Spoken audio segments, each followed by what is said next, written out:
यदि आला कमान का निर्देश मिला तो मैं स्वयं गिरिडीह विधानसभा से चुनाव लड़ने के लिए हूं तैयार। कांग्रेस के दिग्गज नेता सह जिला बार एसोसिएशन के उपाध्यक्ष अजय सिन्हा उर्फ मंटू ने कहा कि भारतीय राष्ट्रीय कांग्रेस देश की सबसे पुरानी, विश्वसनीय एवं लोकप्रिय पार्टी है, जो धर्म और बंटवारे की राजनीति नहीं करती बल्कि समस्त देश और देशवासियों को एक सूत्र में बांधने का काम करती है। कहा कि गिरिडीह में वर्षों कांग्रेस के विधायक रहे, पार्टी का जनाधार जिले में लगातार बढ़ा है।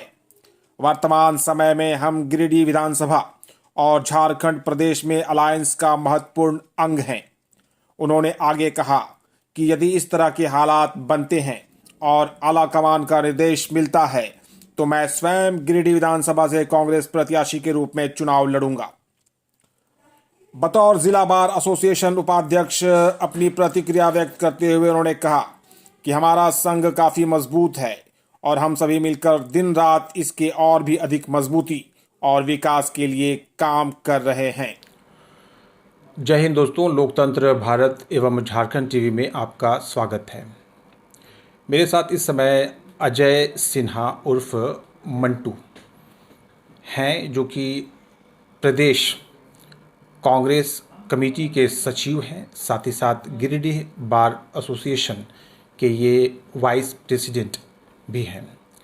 पूरे गिरिडीह ज़िले में अगर बात की जाए तो इनकी एक अपनी छवि है, जाना पहचाना नाम है। सामाजिक, धार्मिक, किसी भी प्रकार का कोई कार्यक्रम अगर गिरिडीह ज़िले में कहीं भी होता है तो अजय सिन्हा जी की उपस्थिति होती है। बात करते हैं इनसे विभिन्न बिंदुओं पर और लेते हैं इनकी प्रतिक्रिया। आपका हमारे चैनल में स्वागत है। सबसे पहले तो आपसे ये जानना चाहेंगे कि एक पार्टी नेता के तौर पर कांग्रेस से आप कब से जुड़े हुए हैं? मैं कांग्रेस पार्टी से लगभग 32-33 वर्षों से जुड़ा हुआ हूँ। मैं NSUI से राजनीति का शुरुआत किया हूँ। NSUI का कॉलेज प्रेसिडेंट 1986-87 में मैं था। उसके बाद में मैं NSUI का डिस्ट्रिक्ट प्रेसिडेंट रहा हूँ। बहुत दिनों तक NSUI का काम किया हूँ। फिर यूथ कांग्रेस में आया। यूथ कांग्रेस में भी मैं प्रदेश सचिव, जिला उपाध्यक्ष, बहुत सारे पदों पर रहा। यूथ कांग्रेस में काम करने का मौका मिला। उसके बाद 2010 में यहाँ एक चुनाव हुआ था। मेरे पूरा झारखंड में एकलौता जिला गिरिडीह था जहाँ जिला अध्यक्ष और नगर अध्यक्ष और प्रखंड अध्यक्ष लोग का चुनाव हुआ था। उस चुनाव में हम जीत करके नगर अध्यक्ष बने थे 2010 में। चलिए, काफ़ी लंबा राजनीतिक अनुभव है आपके पास। कांग्रेस की बात अगर की जाए तो बहुत बड़ी पार्टी है, बहुत पुरानी पार्टी है, लेकिन जिस तरह से जनाधार पूर्व में रहा कांग्रेस का, वर्तमान में कहीं ना कहीं अगर देखा जाए तो ज़िले की अगर बात की जाए तो ज़िले में वो जनाधार दिख नहीं रहा है। इसके पीछे क्या कारण हो सकता है, क्या कहना चाहेंगे आप? देखिए, मैं इस मामला में कुछ बेबाक होकर के बोलना चाहता हूँ। मैं काम करता हूँ, कांग्रेस का सच्चा सिपाही हूँ। कहीं ना कहीं तकलीफ़ हम लोगों को भी होता है कि जो हमारे प्रदेश के नेता हैं और जो भी नेता हैं उनका ध्यान थोड़ा गिरिडीह के प्रति कम है। इसका मेन मुख्य कारण है चुनाव नहीं लड़ना। न हम विधानसभा चुनाव लड़ रहे हैं, न लोकसभा चुनाव लड़ रहे हैं, तो मेरा कार्यकर्ता कहाँ से एक्टिव होंगे। फिर भी जो भी कार्यकर्ता हैं अपने, आप देख ही रहे होंगे, जो भी कार्यक्रम में है हम लोग बढ़ चढ़ के हिस्सा लेते हैं। कुछ एक आध गो जो मेरा नेता हैं वो जा करके मैंने दलाल टाइप का एक आध गो आदमी घुस गया है, जिसके चलते संगठन कमज़ोर करना चाहता, लेकिन उससे कांग्रेस के स्वास्थ्य पर कोई प्रभाव नहीं पड़ने वाला। कांग्रेस काफ़ी गिरिडीह में मजबूत है और हम लोग मजबूती के साथ खड़े हैं। क्या वजह है कि कांग्रेस गिरिडीह से इंडिपेंडेंटली अपने दम पर कभी चुनाव नहीं लड़ पाती है, प्रत्याशी यहाँ पर उतार नहीं पाते? नहीं, ऐसा बात नहीं है। कांग्रेस जब भी यहाँ चुनाव गिरिडीह में जीता है, गिरिडीह विधानसभा की मैं बात कर रहा हूँ, तो कांग्रेस अपने बलबूते पर चुनाव जीता है। कांग्रेस किसी भी कोई सहयोग लेकर के चुनाव नहीं जीता है। और मेरे सहयोग के बिना, कांग्रेस के सहयोग के बिना जो भी हैं सहयोगी दल, या पहले JMM हो या JVM हो, उस चुनाव कभी नहीं जीते हैं। मैं बता दे रहा हूँ, 1980 से मैं बता रहा हूँ। 1980 में उर्मिला देवी यहाँ चुनाव जीती थी। 85 में कुछ कारण से, कुछ वोटों से हार गई थी। 1990 में ज्योतिंदर प्रसाद जी जीते। 1995 में बीजेपी जीते कुछ हज़ार वोट से, 1,1500 वोट से ज्योतिंद्र प्रसाद हारे थे। 2000 में भी हम लोग का काफ़ी सम्मानजनक स्थिति था और जेएमएम का मात्र 6000 वोट था 2000 में। लेकिन वो सम्मानजनक जो स्थिति है वो पिछले 25-30 वर्षों में लगातार घटता नहीं जा रहा। नहीं, वही बता रहा हूँ। 2000 में मेरी स्थिति बहुत अच्छी थी, कुछ 2000-2500 वोट से हम हारे थे चुनाव यहाँ। उसके बाद 6000 जेएमएम को वोट था। उसके बाद भी अलायंस में जेएमएम को कांग्रेस यहाँ सेक्रीफाइस कर लिया, कांग्रेस जेएमएम को दे दिया। 2005 में मुन्ना लाल जी जीते। 2009 में अलायंस में जेबीएम को निर्भय शाहबादी जी को दे दिया गया, निर्भय शाहबादी जीते अकेले इंडिपेंडेंट रूप से। उसके बाद जितना जो भी या जेएमएम या जो भी लड़े हैं, जेबीएम लड़े, कभी कोई नहीं जीता है। फिर 2019 में अलायंस हुआ जेएमएम से, तो फिर सुदीप कुमार सोनी जी जीते हैं। मैंने अकेले लड़ करके सिर्फ कांग्रेस ही जीत सकता है यहाँ पर, बिना अलायंस का कोई भी दल यहाँ। तो फिर कांग्रेस को अलायंस करने की ज़रूरत क्या पड़ेगी जब खुद जीतने की स्थिति में कांग्रेस है यहाँ पर, फिर क्यों अलायंस कर रही है? अलायंस के लिए जहाँ तक बात है, मेरा जो यहाँ के जो सीनियर नेता जो हैं हमारे झारखंड के और देश के, जो हमारे नेता राहुल गांधी जी जो हैं, वो चाह रहे हैं मिलजुल करके हम लोग इंडिया अलायंस बनाए हैं। तो इंडिया अलायंस के तहत चुनाव लड़ रहे हैं, तो उनका हम लोग सम्मान करके समर्थन कर रहे हैं। जो भी इंडिया अलायंस का जो भी नेता होगा उसको हम लोग मैंने अपना तन मन धन से समर्थन करेंगे और हम लोग जिताएंगे। आगामी विधानसभा चुनाव की बात की जाए, क्या सोच रहे हैं, क्या रणनीति है कांग्रेस पार्टी की? हम लोग अपने ओर से तैयारी में हैं। अगर हम आला कमान का निर्देश होगा, अगर चुनाव लड़ना है तो हम लोग चुनाव लड़ने के लिए तैयार हैं। अगर ऊपर से निर्देश आएगा नहीं, हम लोग को गठबंधन में जा करके मदद करना है, तो गठबंधन दल का हम लोग मदद। चुनाव लड़ने का निर्देश अगर मिलता है तो कौन से ऐसे 2-3 नाम आपको लगते हैं जो विधायक प्रत्याशी के तौर पर जो है सामने आ सकते हैं? मैं उतना नहीं जानता, लेकिन मैं खुद तैयार हूँ चुनाव लड़ने के लिए। अगर निर्देश मिलेगा तो मैं चुनाव लड़ने के लिए तैयार हूँ। निर्देश अगर नहीं मिला तो क्या आगामी विधानसभा चुनाव में आप इंडिपेंडेंटली भी चुनाव लड़ सकते हैं? जी नहीं, मैं कांग्रेस का पक्का सिपाही हूँ। कांग्रेस पार्टी का अगर निर्देश होगा तभी मैं चुनाव लड़ूंगा। सरकार जो भी वर्तमान में अलायंस की है झारखंड में, काम ठीक से कर रही है? बहुत अच्छी काम कर रही है, बहुत अच्छी तरह से।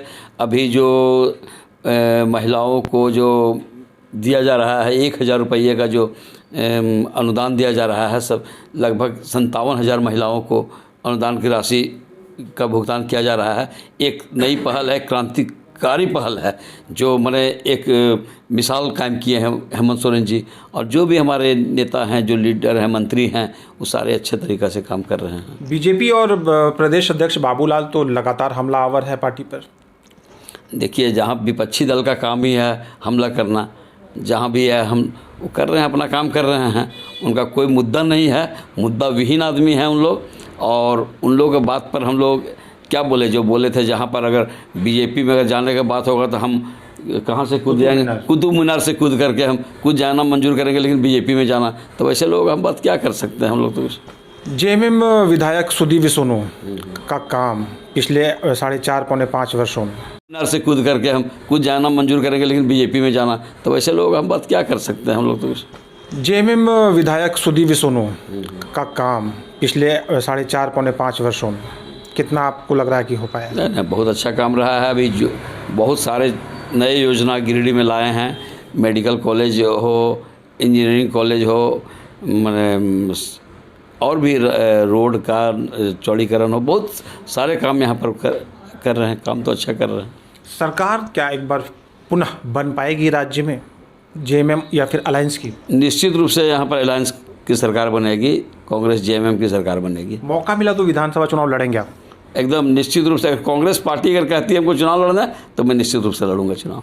चलिए, बात अगर की जाए गिरिडीह जिला बार एसोसिएशन की, जिसके आप वाइस प्रेसिडेंट हैं, क्या कुछ जानकारी देना चाहेंगे इस एसोसिएशन के बारे में आप? देखिए, गिरिडीह जिला बार एसोसिएशन बहुत पुराना एसोसिएशन है। 1903 में यहाँ पर एसोसिएशन हम लोग का बना है। लगभग हो गया 122 वर्षों का पुराना इतिहास रहा है। उसका एक मैं छोटा सा हिस्सा हूँ। और यहाँ बहुत ही अच्छे बड़े बड़े वकील यहाँ से निकले हैं, जो आगे जा कर के जज वगैरह जस्टिस बने हैं। और यहाँ जो एडवोकेट एसोसिएशन है बहुत सही ढंग से हम लोग काम कर रहे हैं। वकील का जो वेलफेयर है, वकीलों का जो एडवोकेट्स का, उस पर हम लोग तत्पर हैं। वकील की लड़ाई के लिए हम लोग आगे लड़। न्यायपालिका वर्तमान में किस तरह से काम कर रही है? कितने निर्दोष लोग आपके अनुसार जो है जेल में इस समय हैं या फिर सज़ा काट रहे हैं? क्या इस मामले में कुछ आने वाले समय में पहल की जाएगी कि निर्दोष लोग जो हैं वो बिहाइंड द बार ना हो, जो दोषी हों उन्हें सज़ा मिले, बिना मतलब का लोगों को उठाया नहीं जाए, उन्हें परेशान नहीं किया जाए? पुलिस के बारे में आए दिन कुछ समाचार इस तरह के मिलते हैं कि कहीं कुछ होता है तो बहुत से भारी संख्या में लोगों को उठा लेती है, फिर उनके साथ ज़्यादती भी की जाती है। तो इस मामले में आप क्या संदेश देना चाहेंगे? आप एक अनुभवी अधिवक्ता भी हैं। देखिए, ये जो ऐसी बात मैंने जिनको कानून का जानकारी नहीं है वो सब ये सब बात मैंने बाज़ार में हवा में उड़ाते रहते हैं। अभी देखिए इन्वेस्टिगेशन का इतना मैंने क्वालिटी मैंने उच्च हो गया है कि किसी भी कोई निर्दोष व्यक्ति फंस ही नहीं सकता है। देखिए, जब तक कहीं ना कहीं संलिप्तता नहीं रहेगा पुलिस उसको गिरफ्तार नहीं करती है। अभी जैसे देखिए बहुत सारे जो है जिसमें 7 साल से कम सज़ा का प्रावधान है, उसमें पुलिस पहले नोटिस करती है, नोटिस का जवाब देते हैं, उस पर जांच होती है, जांच होने के बाद संतुष्ट होने के बाद ही आगे की कार्रवाई गिरफ्तारी की होती है। बाकी जो हीनियस क्राइम है, मर्डर, डकैती, उसमें बिना सबूत का तो कोई गिरफ्तार होता नहीं है। गिरिडीह जिला बार एसोसिएशन कितना यूनाइट है? नहीं, बहुत एकजुट है। यहाँ पर एकजुट होकर के यहाँ सारे लोग काम करते हैं, सारे वकील एकजुट हैं यहाँ। गिरिडीह विधानसभा क्षेत्र की जनता को आप आगामी चुनाव को लेकर क्या संदेश देना चाहेंगे?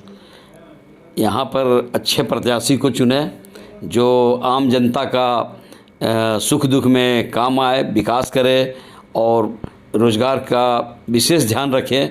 ऐसे प्रत्याशी को चुन करके भेजने का काम करें। अच्छे प्रत्याशी को चुनने की आप बात कर रहे हैं, आग्रह कर रहे हैं, विकास पुरुष को चुनने की आप बात करें। वर्तमान विधायक इस लिस्ट में हैं या नहीं? एकदम है। तो आप ये क्यों नहीं कह रहे हैं कि इन्हीं को फिर से चुन? नहीं, तो आगे जो काम कर रहे हैं तो इसका मतलब इनके बारे में ही हम बोल रहे हैं। आप इनके बारे में भी कह रहे हैं? हाँ, बिल्कुल बोल रहे हैं। चलिए, हमारे साथ विभिन्न बिंदुओं पर बात करने के लिए बहुत बहुत धन्यवाद। अजय सिन्हा उर्फ मंटू, गिरिडीह जिले के जाने माने अधिवक्ता, कांग्रेस के दिग्गज नेता और गिरिडीह जिला बार एसोसिएशन के वाइस प्रेसिडेंट हमारे साथ जुड़े थे और विभिन्न बिंदुओं पर बेबाकी के साथ हमारे साथ बातचीत कर रहे थे। धन्यवाद।